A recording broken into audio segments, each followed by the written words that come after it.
नमस्कार, बहुत स्वागत है आप सभी का। आपके साथ मैं हूं ममता तिवारी।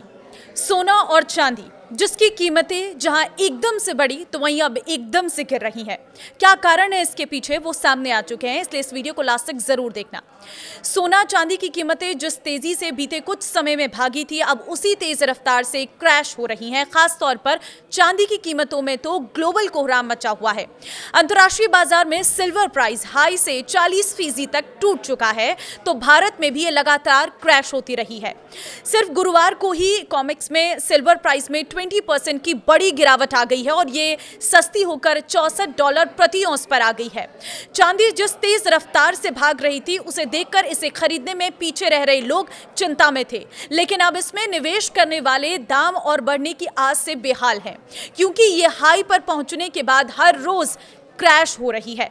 अंतर्राष्ट्रीय बाजार में बीते कारोबारी दिन गुरुवार को स्पॉट सिल्वर एक झटके में करीब 20% के आसपास डाउन हो गई और इस तरह से ये अपने लाइफ टाइम हाई लेवल से करीब 40% की गिरावट के साथ $64 प्रति औंस करीब 28 ग्राम पर आ गई है। इसका भाव बीते महीने $120 प्रति औंस तक पहुंच गया था।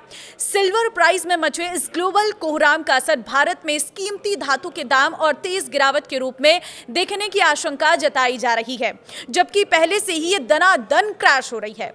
बता दें कि मल्टी कमोडिटी एक्सचेंज पर बीते 29 जनवरी को 5 मार्च की एक्सपायरी वाली चांदी का वायदा भाव 4,30,048 रुपए प्रति किलोग्राम के हाई लेवल पर पहुंच गया था और अब तक इस स्तर से ये 1,76,233 रुपए प्रति किलो तक सस्ती हो चुकी है। MCX पर सिल्वर प्राइस में बीते कारोबारी दिन गुरुवार को आई गिरावट पर गौर करें तो शुरुआती कारोबार में ही 1 केजी सिल्वर प्राइस गिरकर 2,30,499 रुपए पर आ गया है। हालांकि कारोबार के अंत में इसकी कीमत में कुछ सुधार भी देखने को मिला, लेकिन फिर भी ये अपने हाई से काफी नीचे 2,43,815 रुपए प्रति किलोग्राम पर क्लोज हुई है। इस हिसाब से अगर कैलकुलेशन करें तो वायदा चांदी एक ही दिन में 25,035 रुपए प्रति किलो सस्ती हो गई है। इसमें बीते 4 फरवरी का बंद भाव 2,68,850 रुपए था। चांदी के अलावा अगर गोल्ड रेट क्रैश पर नजर डालें तो बीते कुछ दिनों में ही ये भी हाई लेवल से काफी सस्ता हो चुका है।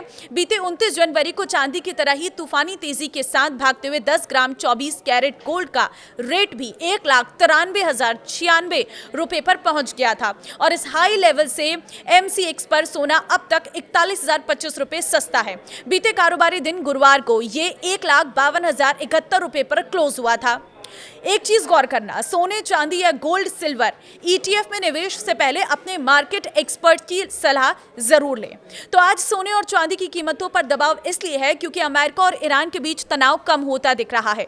मीडिया रिपोर्ट और मार्केट एक्सपर्ट्स के मुताबिक दोनों देशों ने संभावित न्यूक्लियर डील को लेकर बातचीत शुरू करने का ऐलान किया है और आज यानी शुक्रवार पहली बातचीत हो रही है। इस खबर के बाद निवेशकों का झुकाव सुरक्षित निवेश, सेफ हेवन जैसी सोने चांदी से हटकर अमेरिकी डॉलर की तरफ बढ़ा है। डॉलर मजबूत होने से आमतौर पर सोने और चांदी की कीमतों पर दबाव पड़ता ही है। वहीं PAC 360 के chief global strategist Amit Goyal का कहना है कि सोने और चांदी समेत मेटल्स में जो तेजी थी वो अब अपने ऊपरी स्तर पर पहुंच चुकी है। उन्होंने सलाह दी है कि ऊंचे भाव पर खरीदे गए पोजीशन वाले निवेशक हाल ही हल्की तेजी में निकाल सकते हैं। उनके मुताबिक आगे चलकर कीमती धातुओं की कीमतों में और गिरावट आ सकती है और धीरे धीरे ये अपने सही या वाजिब स्तर फेयर वैल्यू की ओर बढ़ेंगी, जो मौजूदा कीमतों से काफी नीचे मानी जा रही हैं। मार्केट एक्सपर्ट्स के मुताबिक अमेरिकी डॉलर USD के मजबूत होने की वजह से सोने और चांदी की कीमतों पर बिकवाली का दबाव बना हुआ है। उन्होंने बताया कि अमेरिका और ईरान के बीच तनाव कम हुआ क्योंकि दोनों देश आज शुक्रवार को ओमान में एक बार फिर न्यूक्लियर बातचीत शुरू करने वाले हैं। इससे सोना और चांदी जैसे सुरक्षित निवेश, सेफ हेवन की मांग कमजोर पड़ी है। वहीं डॉलर प्रमुख वैश्विक मुद्राओं के मुकाबले मजबूत हुआ है। तो अब आगे क्या? फिलहाल बाजार करेक्शन फेज में है। एक्सपर्ट्स मानते हैं कि यह अस्थायी है। मार्च के बाद नया साइकिल शुरू होगा और बाजार फिर से बूम करेगा। तो सोने और चांदी के मार्केट में आई हालिया उथल-पुथल ने ETF निवेशकों को सबसे अधिक प्रभावित किया है। अधिकांश गोल्ड और सिल्वर ETFs अपने लोअर सर्किट पर पहुंच गए हैं, जिसकी वजह से बिकवाली के ऑर्डर होने के बावजूद ट्रेड सफल नहीं हो पाए। इतनी तेज गिरावट के बाद स्वाभाविक है निवेशकों के मन में सवाल उठे हैं कि क्या ये सही समय है सोने और चांदी में खरीदारी करने का। लेकिन ध्यान रखें, प्राइस आकर्षक स्तर पर जरूर दिख रही है, लेकिन वर्तमान माहौल अभी भी अस्थिर है, इसलिए जल्दबाजी करना जोखिम भरा हो सकता है।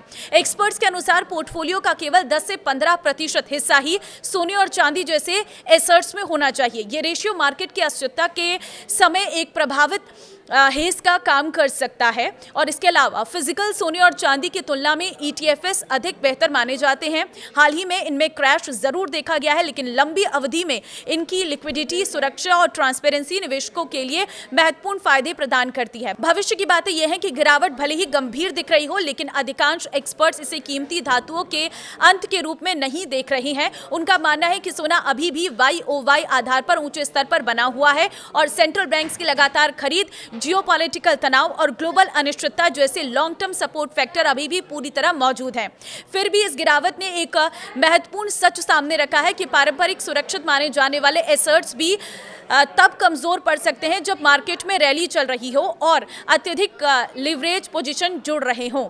ऐसी स्थितियों में छोटी सी वॉलेटिलिटी भी बड़ी गिरावट का रूप ले सकती है। ये भी साफ है कि अमेरिका की नई फेडरल रिजर्व नेतृत्व के तहत कड़े मॉनेटरी रुख की संभावना बढ़ गई है। जैसे जैसे मार्केट इस बदलते माहौल को पचा रहे हैं, आने वाले दिनों में सोने और चांदी की प्राइस में उतार चढ़ाव ऊंचा बना रह सकता है। निवेशकों के लिए यह दौर धैर्य और सतर्कता से आगे बढ़ने का है, क्योंकि लॉन्ग टर्म ट्रेड अभी भी मजबूत है, लेकिन शॉर्ट टर्म में अभी वॉलेटिलिटी बनी रह सकती है। तो जब भी आप सोने चांदी में निवेश कर रहे हैं या खरीद रहे हैं, तो अपने स्तर पर अपने मार्केट स्तर को ध्यान में रखते हुए खरीदें, क्योंकि ये आपके लिए फायदेमंद भी रह सकता है, नुकसानदायक भी रह सकता है। लेकिन लॉन्ग टर्म के लिए इन्वेस्टमेंट अगर कर रहे हैं तो ये फायदा साबित हो सकता है। शॉर्ट टर्म के वक्त आपको सोचने की जरूरत है।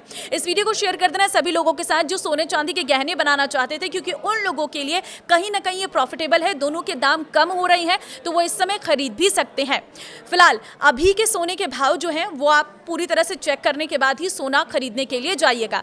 इस वीडियो को शेयर कर दीजिए सभी लोगों के साथ, ताकि उन लोगों को भी इस नए अपडेट के बारे में पता चल सके।